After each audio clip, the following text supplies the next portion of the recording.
Good morning.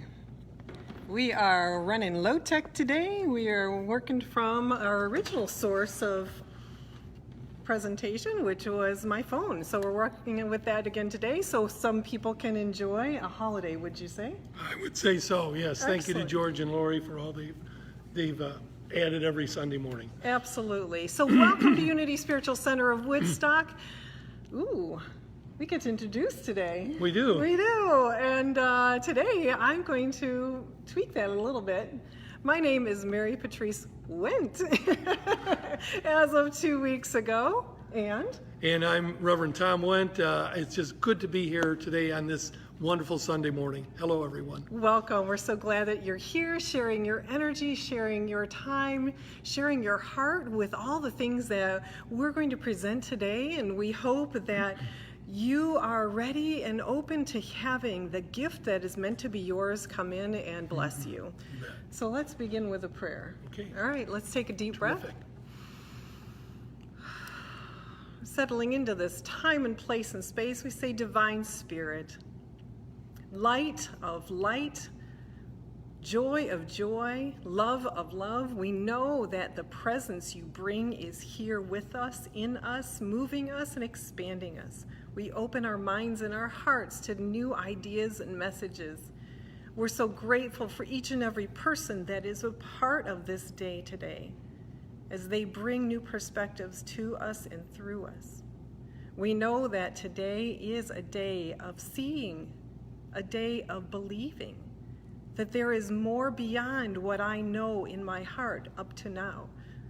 We know that today is a day of opening and growing and glowing in the wonderful wisdom that is all around me, ready to teach me, ready to show me a new path of thinking and being.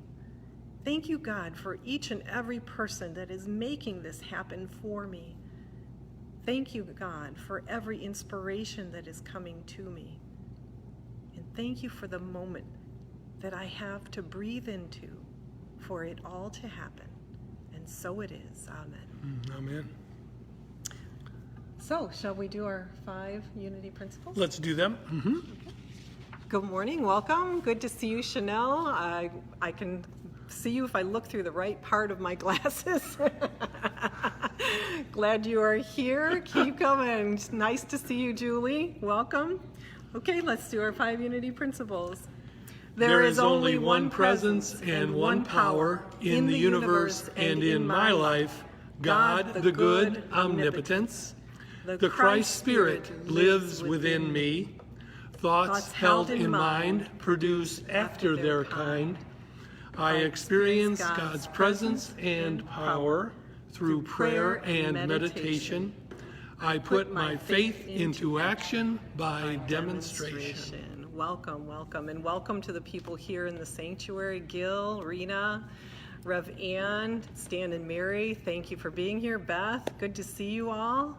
Good to see you, Jackie. We're so grateful for your presence, whether it's virtually or in person. We're just here enjoying this moment, enjoying this holiday weekend. It's been an amazing start to the day.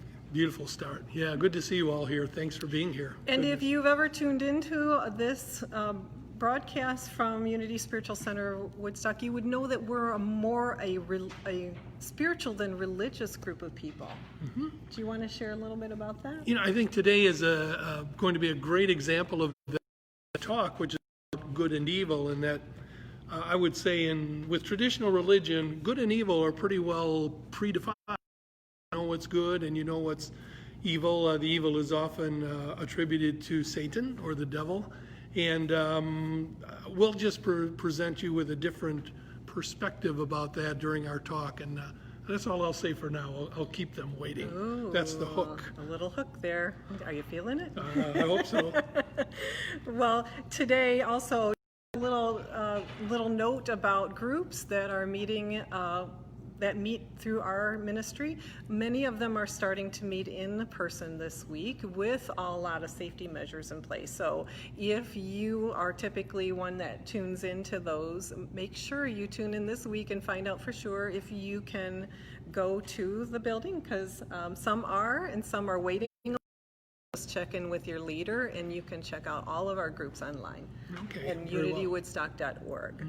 So as we share our thoughts and perspectives and ideas with you, if you feel in any way that it resonates with you and it speaks to your heart and it opens a new way of thinking and being in life that supports you and supports your spiritual growth, we would be most blessed to accept your giving statement, to accept the gift that you might like to share with us for helping us to continue bringing these messages to you. Just go to our website, unitywoodstock.org, and hit the Joy of Giving button. We're grateful for all those who already have done that. Thank you so much.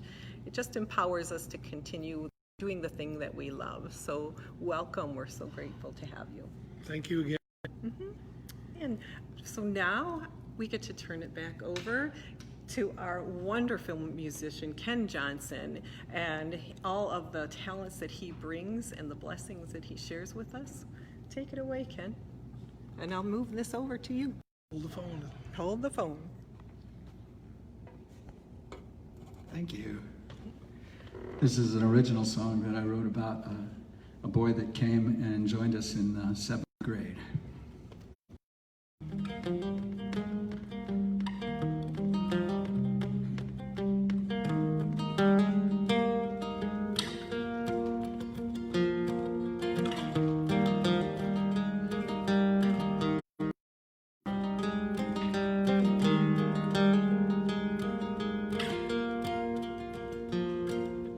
Jackie White didn't look quite right the first day he walked into dirty shirt, crumpled pants, greasy hair. Didn't stand a chance in this school. Obviously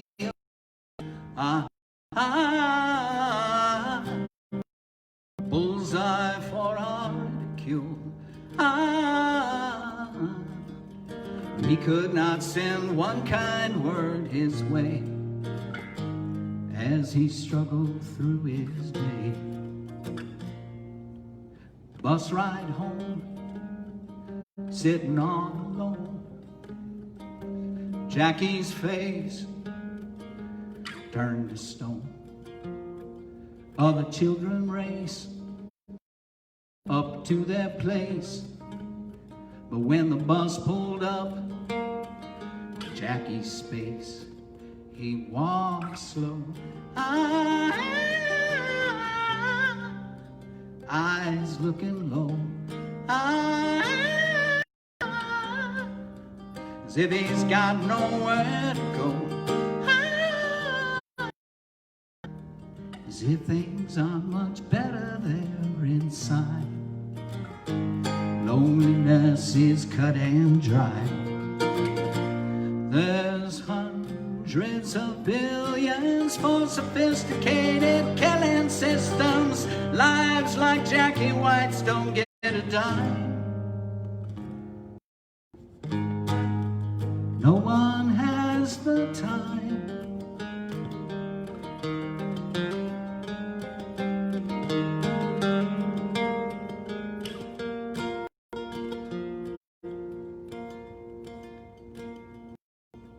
Jackie White didn't sleep that night, tossed and turned in his of the well-off kids filled with enmity. There's many kinds of poverty. Oh no, back there I can't go. Not a single friend. It don't matter what I say or do. I'll never be good enough for you.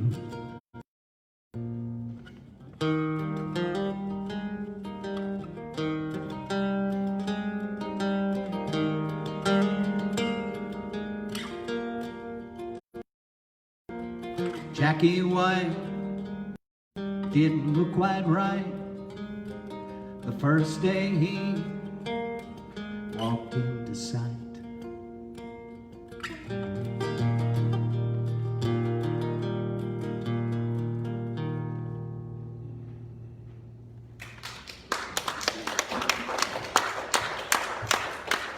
Thank you. And now, if you would, please, let's take some deep. Let's share a time.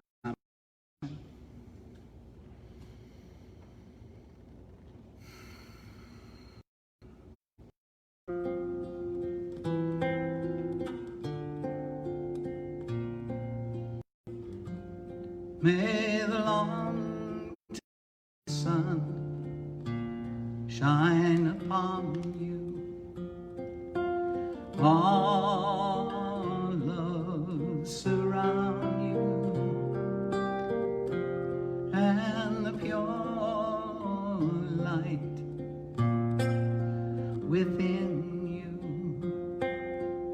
guide your way on.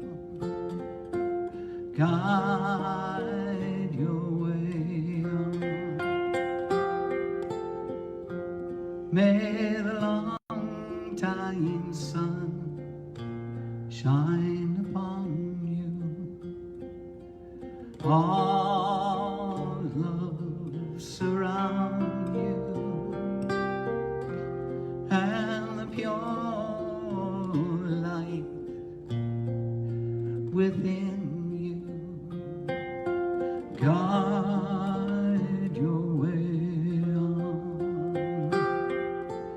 Guide your way on. Guide your way on.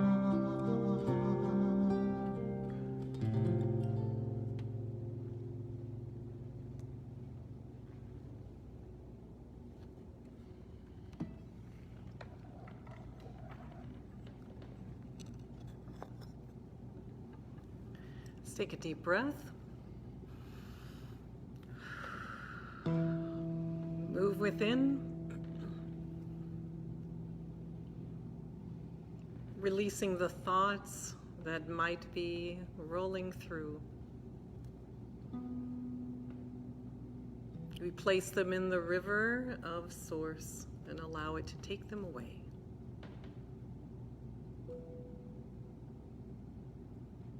Caring for it just as we would, knowing that those thoughts are so important to us. They're so much a part of us, and the things that they hold have captured our heart. So the release is one of trust.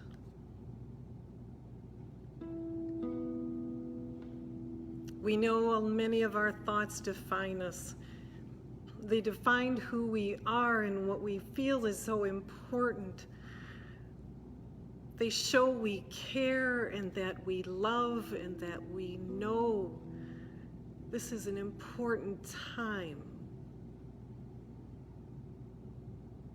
And we allow them to go for now.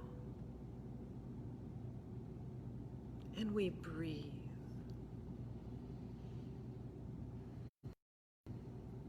And as we breathe, we see the light within us, just glowing and growing from our heart, emanating and streaming out in every direction. It lightens every cell of our being. It opens our awareness and understanding. We feel lighter and brighter as it grows and expands beyond the definition of our bodies. We allow it to smooth and soften the finite lines of our physical selves.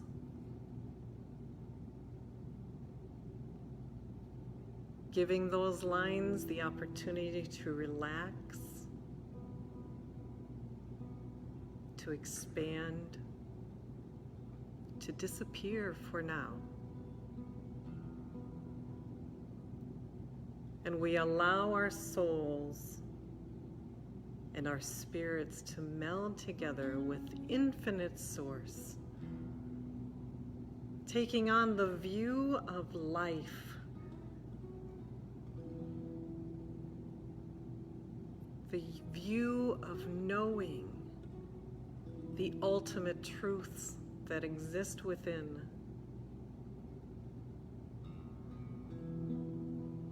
We allow them to infuse into our hearts their influences, their love, their understandings.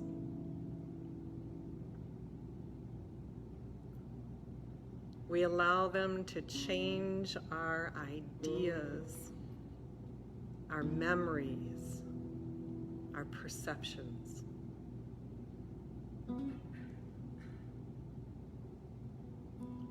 I breathe them in and welcome them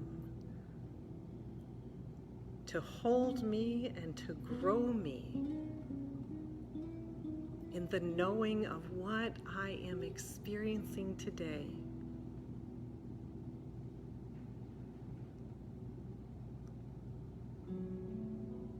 I am open. I am clear. I allow this spirit to redefine how I see myself and all that is around me.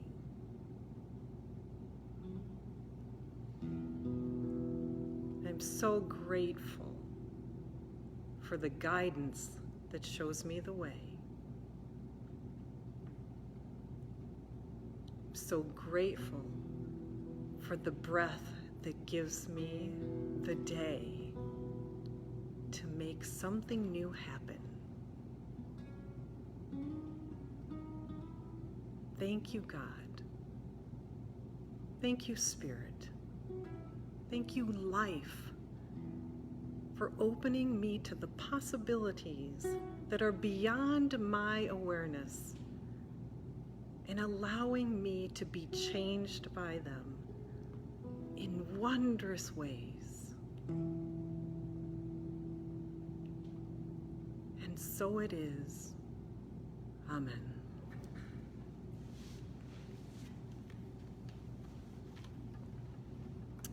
So our talk title today is, Can Something Be Good and Evil? We all have an idea of what good is. I mean, we could probably name things that are good. It could be a very long list of things. But what is evil? Unity co-founder Charles Fillmore, in his book Revealing Word, says that evil is that which is not of God. And I say, is there anything that can be not of God? Truly. In Unity, we teach that there is only one power and it is all good. It is all light. And that anything we experience that does not reflect that is merely the outpicturing that we choose through our free will. Mm-hmm. Right? I think so, and I think good and evil, as it's used in our world, is a is a way of seeing and describing our differences. So if you're significantly different than I am, chances are I may lean toward being fearful of you and maybe ultimately thinking you're evil. Or if you're significantly like me, if our thoughts and actions are similar, well, then you're good. And if your actions and your thinking and your values seem to me to be hurtful or destructive or disrespectful, I'm more likely to view you as evil. And if your actions seem to me to be constructive and supporting, then I'm likely to see you as good. But someone that I see as evil, someone else may see as good, demonstrating those same qualities. So it's not black and white, is it? No, it's not. And William Earl Cameron says in his book, The Great Dramas of the Bible, basically, we name something good if we have dominion and authority over it. And we name it evil if it threatens us or seems beyond our ability to control. The difference truly is in the eye of the beholder. So, Ken's song earlier about Jackie. So were the kids in that song, were they evil? That's a great question. I think the opening phrase of the song is Jackie White didn't look quite right. And so, so you're a kid and your family is maybe not as well-to-do as some of the other kids, so you're wearing hand-me-downs, or you're not as with it as they are, and they hold it against you, and you can tell that they're kind of fearful of you and against you.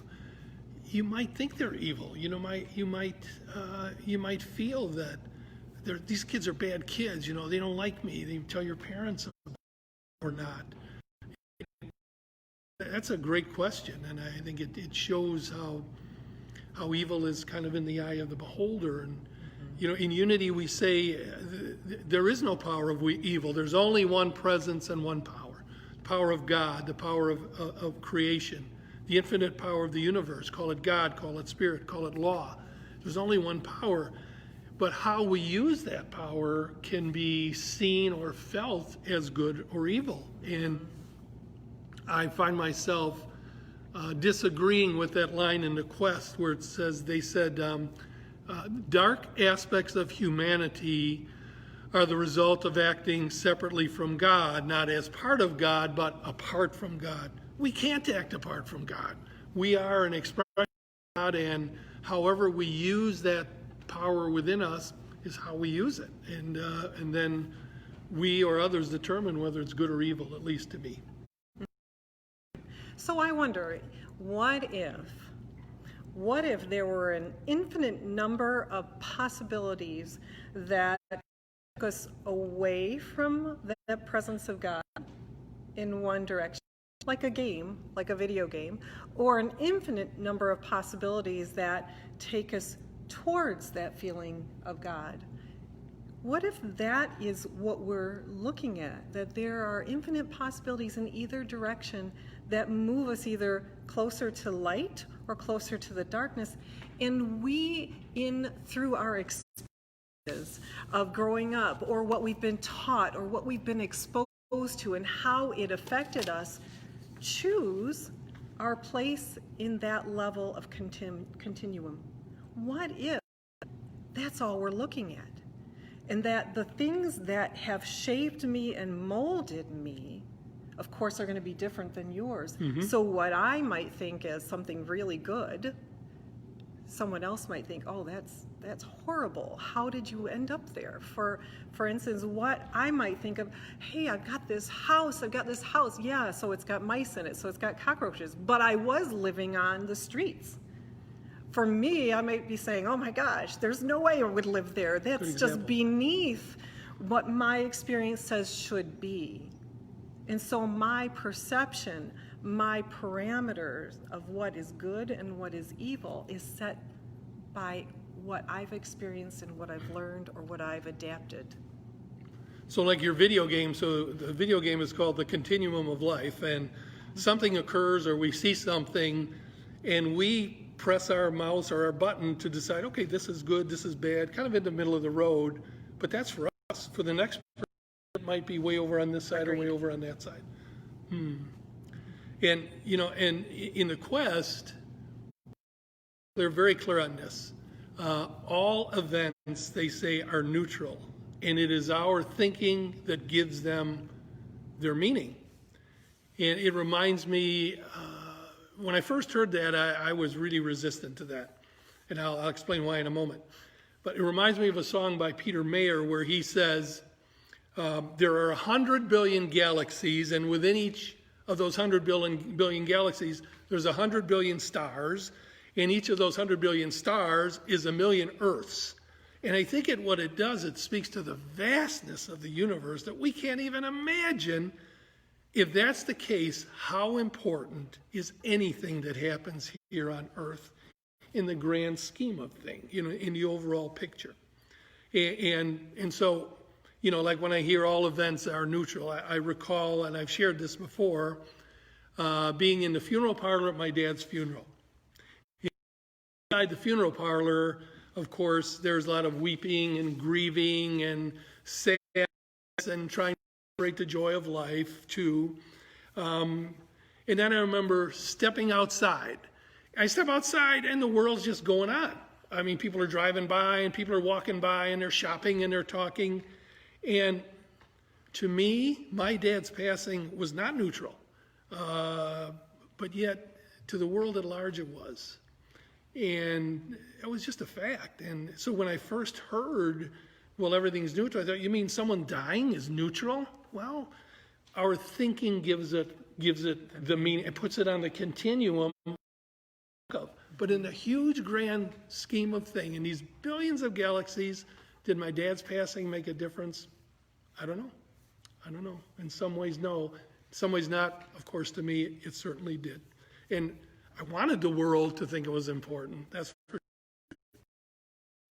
sure. Like I say, when the quest says all events are neutral, it is our thinking that gives them meaning and puts them on that continuum you spoke of, and evil, really personal, based on our experience, right, and our perspectives. Agreed. And just anything in our own lives, we are what gives something that sacredness or that specialness by the attention we give it. That's the power that we have, is the attention we give something is what empowers it to be, and to have that something special about it happening. And you had an experience just this past week regarding that, didn't you? I just had an experience this past week. I spoke with an old family friend who was very dear to us, and he was diagnosed with dementia last year. And I had not gotten his contact information right away, but I did eventually. I talked to him a few weeks ago, and it was like, he remembered me, and we talked about things that we had spoken about before, and it was just, oh my gosh, it was like the best experience I could have had. I texted his daughter and said, I just talked to Red, he remembered me, it was so wonderful. And then this past week, I called again, and he didn't remember me. And to me, that was like, in my idea of what's good and evil, and say that dementia is evil. And I hurt so bad because and he was so gracious when he talked with me. He couldn't remember what he ate for lunch that day. And I talked with him, I tried to mention things that we had spoke about before. And I said, do you know who you're talking to? He says, I'm sorry, I really don't. And I was crushed, because in my perspective, from my perspective, it wasn't part of the good that I was looking to experience. And so, as much as my perspective says dementia could be evil, I also reflected later and thought about some of our old conversations. And many times our old conversations for him was recounting a lot of past abuse and neglect and things that had happened in his life and things that he was so sad about and never quite healed from. And then I thought, my conversation with him last Friday was about good things. The weather was beautiful. He was comfortable. He had his books to read that he loved. He had people around him taking care of him. So really, is it evil? I don't know. I think in this case, it's probably a really good thing for him, because he can actually live in peace. off away from those things that really had affected him so deeply before. You know, I feel too that if in fact there is a power that is an evil power out there, then once something is evil, there is no interpretation.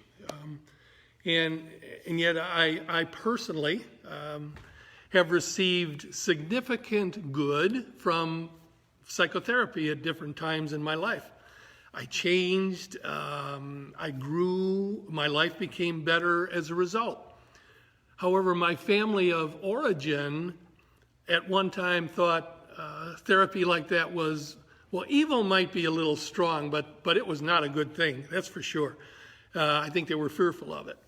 And it was something to be avoided for sure. And at that time, or at a time of my life, I would have agreed with that. I did agree with them. And yet, until I found myself sitting in a therapist's office and gaining from it. So, if something was evil, it would just always be evil. But it isn't that way. It's on that continuum you spoke of. So I think that would be another instance where something could be described as both good or evil and good, and it changes simply due to passage of time, change of consciousness, and a difference in perspective. Yeah. And I really think that a lot of times a perception of evil might also be a part of me that has experienced a related event that I've not made peace with. For example, when I'm exposed to bullying behaviors or belittling behaviors or power struggles, I'm triggered oftentimes. And because I've experienced all those things as a child for many years.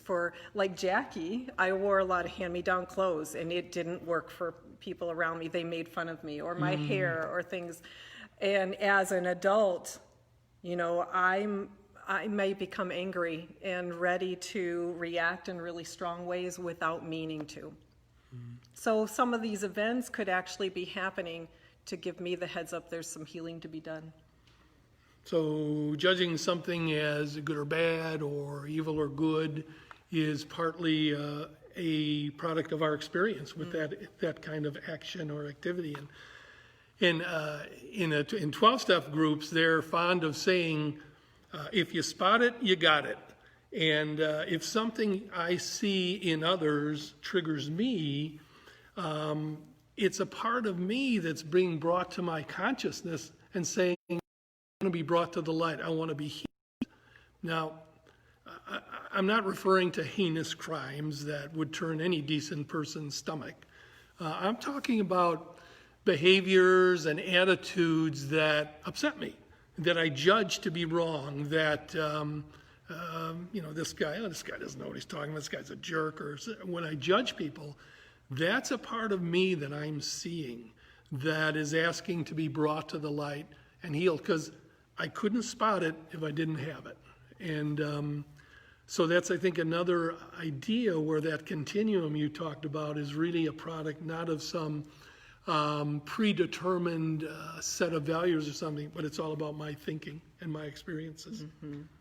So if I can come from a place of being healed, if I'm able to see the event without the power it had on me previously, that's going to be a positive thing. That's going to be the gift, where I'm expanding my window of perception. That doesn't mean I have to accept it, but I can choose my response from a thoughtful place and move forward, and it doesn't haunt me afterwards. Mm-hmm. Oftentimes when there's stuff that is triggering me, it doesn't go away for a while. Mm-hmm.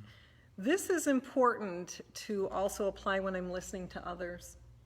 I've not had their experiences and need to be really careful not to be the champion for them based on my perspectives, but be the support for them from theirs. So in closing, I will ask you, can something be both good and evil at the same time? Absolutely. It all depends on our perception and the depth of our personal healing. Turn it over to Ken. And so it is.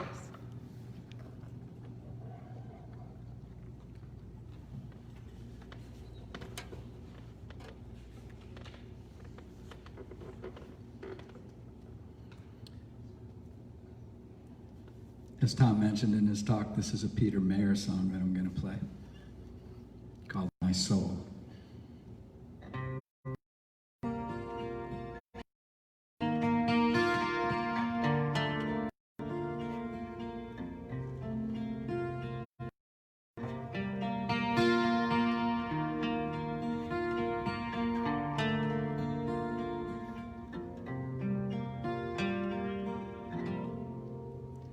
There are 100 billion snowflakes swirling in the cosmic storm. Each one is a galaxy, a billion stars or more. And each star is a million Earths, a giant fiery sun. High up in some sky, maybe shining on someone.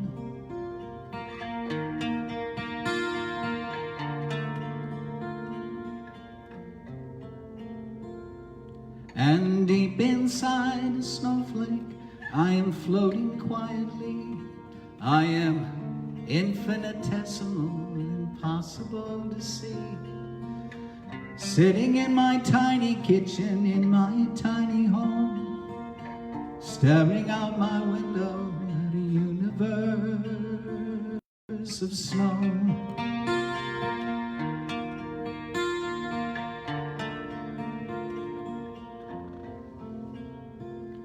But my soul is so much bigger than the very tiny me.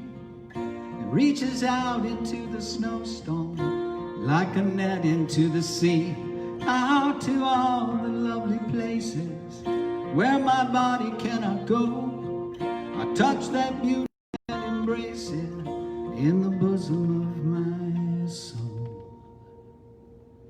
And so brief and fleeting is this tiny life of mine, like a single quarter note in the march of time.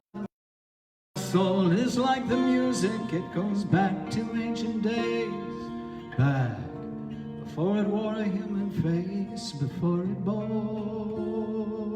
my name.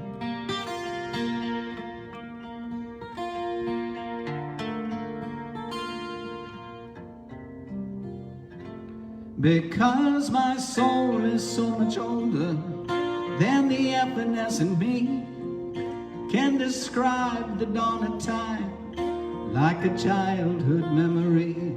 It is a spark that was begotten of the darkness long ago. What my body has forgotten, I remember in my soul.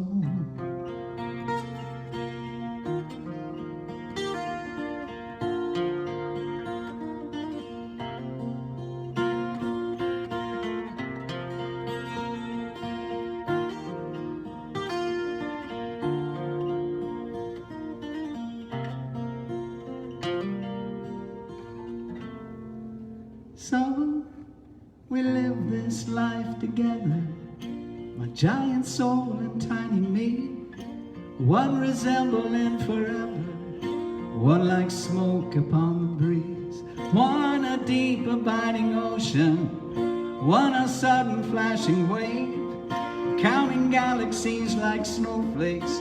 I would swear we were the same. Oh, my soul belongs to beauty, takes me up the sacred stories to me, sanctifies my tiny life, lays a bridge across the ages, melts the boundaries of my bones, paints a bold eternal face on this passing moment. Oh, my soul.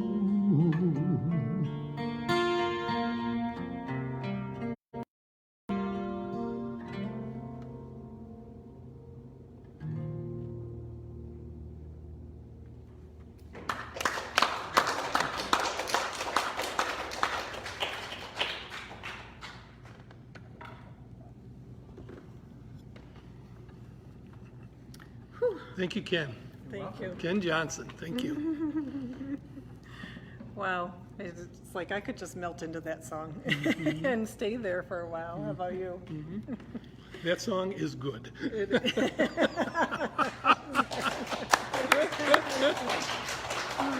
Oh my goodness. So we're going to conclude with our prayer for protection. We know that that we have a Zoom meeting afterwards. So please stay tuned. Switch over to the new link that I sent on Friday, please. I know it changed just a little bit, probably just for this week, but make sure you check in because we'd love to hear from you. Go ahead and start our prayer for protection. Okay? The light of God surrounds us. The love of God enfolds us. The power of God protects us. The presence of God watches over us. Wherever we are, God is, and all is well. And so it is.